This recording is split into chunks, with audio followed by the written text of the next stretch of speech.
अगर आप कष्टों से लड़ना नहीं सीखेंगे तो आप ऐसी महामहिम स्थिति को कैसे प्राप्त कर पाएंगे? आपको बहादुर बनना है, प्रभु के सामने दैन्य रहना है, साधन का अहंकार नहीं करना, पर किसी भी दुख के सामने सर नहीं झुकाना है। ध्यान दीजिएगा, हम दुखों में आंसू नहीं बहा सकते, हम दुखों में घुटने टेक नहीं सकते, किसी भी परिस्थिति के हम गुलाम नहीं हैं, हम प्रभु के दास हैं। कच्चा साधक क्या होता है? प्रभु के लिए एक भी आंसू नहीं आते, अपने थोड़े दुख में फूट फूट कर रोता है। थोड़ी सी व्यवस्था भंग हुई, आंसुओं की धार लग गई, थोड़ी सी प्रतिकूलता हुई, छूट गया नियम, छूट गई उपासना। ऐसे कच्चे घड़ों में प्रेमामृत रस नहीं रखा जाता है। रस रखने वाला बहुत प्रवीण है, वो पहले देख लेता है बजा के कि घड़ा कहीं फूटा तो नहीं है, कच्चा तो नहीं है, क्योंकि अत्यंत दुर्लभ प्रेम रस आचार्य और गुरु उसी के हृदय में रखते हैं जो समस्त द्वंद्वों के सहने की सामर्थ्य रखता है। 24 घंटे में जब आप शयन के लिए जाएं तो आप उस समय अपने पूरी जागृत अवस्था की एक एक वृत्ति का चिंतन करें। आज जब से जगे थे और अब शयन करने जा रहे हैं, कौन कौन सी ऐसी वृत्ति आई जो प्रभु से विमुख करने वाली थी, कौन कौन सी ऐसी बात हुई जो प्रभु से विमुख करने वाली थी, कौन कौन सी ऐसी क्रिया हुई जो प्रभु से विमुख, और उसको अपने दिमाग में रखो। कल से नहीं होने पाएगा, ये बात नहीं होगी, ये त्रुटि नहीं होगी, ये क्रिया नहीं होगी। और प्रभु से प्रार्थना करो, नाथ हमें बल प्रदान करो कि जो आज हमारी उपासना में त्रुटि हुई वो कल नहीं होनी चाहिए। अगर पुनः होती है तो फिर हम पश्चाताप करेंगे, फिर हम दृढ़ नियम लेंगे और एक दिन हम इन त्रुटियों पर विजय प्राप्त कर लेंगे। दीन बंधु करुणा वरुणालय प्रभु आपके सहयोग में हैं। जो साधक आत्मनिरीक्षण नहीं करता है वो परमार्थ में आगे नहीं बढ़ पाता। आत्मनिरीक्षण, अपने को देखना, अपनी जांच करना। आप स्वयं अपने न्यायाधीश बनिए और अपनी साधना को जांचिए, अपनी उपासना को जांचिए। कितना भाव गुरु अनुशासन में है और कितना मनमानी है, उसका विभाग कीजिए। मनमानी में कितना हमारा अशुभ है, कितना शुभ है, उसका विभाग कीजिए। उस अशुभ में हम कितना किसमें तल्लीन हैं और फिर उस पर शासन कीजिए।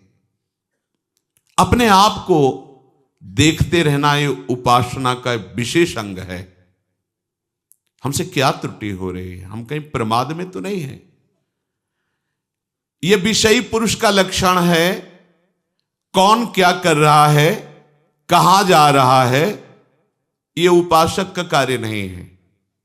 जो दूसरों को देखते रहते हैं वो उपासक नहीं है, वो विषयी पुरुष है। या जो महापुरुष जगत को नामामृत उपदेशामृत से परम कल्याण की तरफ ले जा रहे हैं, वो देख सकते हैं। अपने को चाहिए कि अपने को देखना है कि हम कहां कहां फंस रहे हैं, कहां कहां आज्ञा उल्लंघन कर रहे हैं, कौन सी बात मन की मान रहे हैं, कौन सी बात गुरु की मान रहे हैं, शास्त्र की मान रहे हैं। साधक को तो अपने निरीक्षण से ही फुर्सत नहीं मिलती। वो दूसरे के विषय में क्या देखेगा, क्या बोलेगा। और जो दूसरे के विषय में देखता है, बोलता है, वो गिर जाता है, परमार्थ के लायक नहीं रहता। ध्यान देना है। जो दूसरे के विषय को देखता रहता और बोलता रहता है, वो गिर जाता है, अर्थात तो परमार्थ का साधक नहीं होता।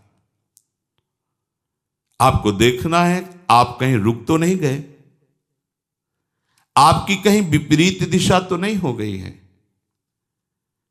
ऐसा तो नहीं है कि आप बाहर से वेशधारी हो, बाहर से आप परम पवित्र देश में रह रहे हो और अंतर से विषय चिंतन कर रहे हो, अंतर से विषयी वस्तु व्यक्ति स्थान का संग कर रहे हो, तो मान लीजिए आप भ्रष्ट हो रहे हैं, आपका मार्ग ठीक नहीं है, आप उपासक नहीं हैं।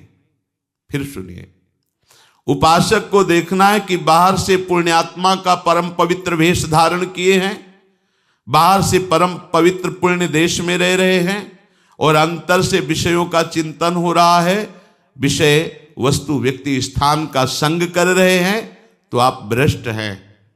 भ्रष्ट हो जाएंगे नहीं, आप भ्रष्ट हैं, अर्थात भ्रष्ट माने गिरे हुए, आप अपने मार्ग से गिर चुके हैं, आप उपासक नहीं हैं। उपासक को यह बात देखनी है, हमारा मन विषयों की ओर जा रहा है कि हमारा मन प्रभु की ओर जा रहा है। हमारा लक्ष्य क्या है? प्रिया प्रीतम। तो हमारा मन किधर जाएगा? प्रिया प्रीतम की तरफ जाना चाहिए। विषयों की तरफ क्यों जा रहा है? विषय भोगों की तरफ क्यों जा रहा है? क्या है? लक्ष्य नहीं दृढ़ है, आपको पता नहीं आपको कहां जाना है, आप किधर जा रहे हैं। आप परीक्षा कीजिए अपने हृदय की, निरीक्षण कीजिए। साधक इसी परीक्षा में पास होकर उपासना की ऊंचाई पर चढ़ता है।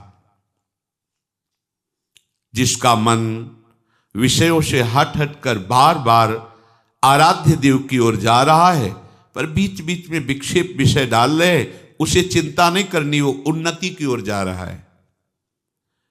जो बाहर से सब कुछ भागवतिक है, लेकिन अंदर से केवल विषय चिंतन और उसको पश्चाताप भी नहीं है, वो चाहे जितने जन्म ऐसे बना रहे कोई लाभ लेने वाला नहीं। वर्ष नहीं कह रहे, जन्म, चाहे जितने जन्म, लाभ नहीं मिलने वाला। नियत बुरी है उसकी, नियत बुरी है। और जो बार बार अपने मन को प्रभु में लगाता है, विवश होकर विषय चिंतन बन जाता है, तो उसको जलन होती है। ये ठीक रास्ते पर है, इसकी नियत अच्छी है, उद्देश्य अच्छा है, वो जा रहा है अपने प्रीतम की ओर, वो मुड़ गया है अपने प्रीतम की ओर। सबसे पहली साधक को यह वृत्ति देखनी है कि तुम्हारी गति मुड़ी है कि नहीं प्रभु की तरफ। बहुत बहुत अमृतमयी बात, आपकी गति प्रभु की तरफ मुड़ी है कि नहीं। बाहरी परिवर्तन नहीं है, बाहर से छोड़ करके पवित्र भूमि पे आकर वास कर रहे, बाहरी वेश छोड़ करके पवित्र वेश धारण किए हुए हैं, पर हमारी आंतरिक वृत्ति कहां जा रही, आंतरिक वृत्ति कहां जुड़ी हुई है, आप किस मोड़ से जा रहे हैं, ये आपको पता होना चाहिए। विषयाभिमुख जीवन को मोड़कर प्रभु के सम्मुख करना, यही तो उपासना है। यदि हम बाहरी भेष पवित्र है, पवित्र देश में रहते हैं, चिंतन विषयों का करते हैं, बाहरी त्याग दिखाकर मान प्रतिष्ठा चाहते हैं, तो हमारा जीवन विमुखता की तरफ जा रहा है, भगवद विमुखता की तरफ, दुर्गति की तरफ जा रहा है। ध्यान दीजिए, हम ठीक रास्ते पे नहीं हैं। यदि जीवन ऐसे व्यतीत कर दो, कुछ नहीं हाथ लगेगा।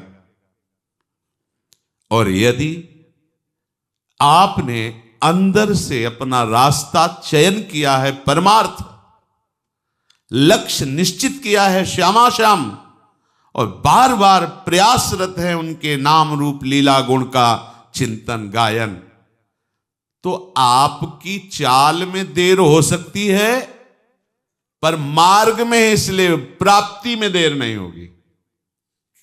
यह है महामहिम बात।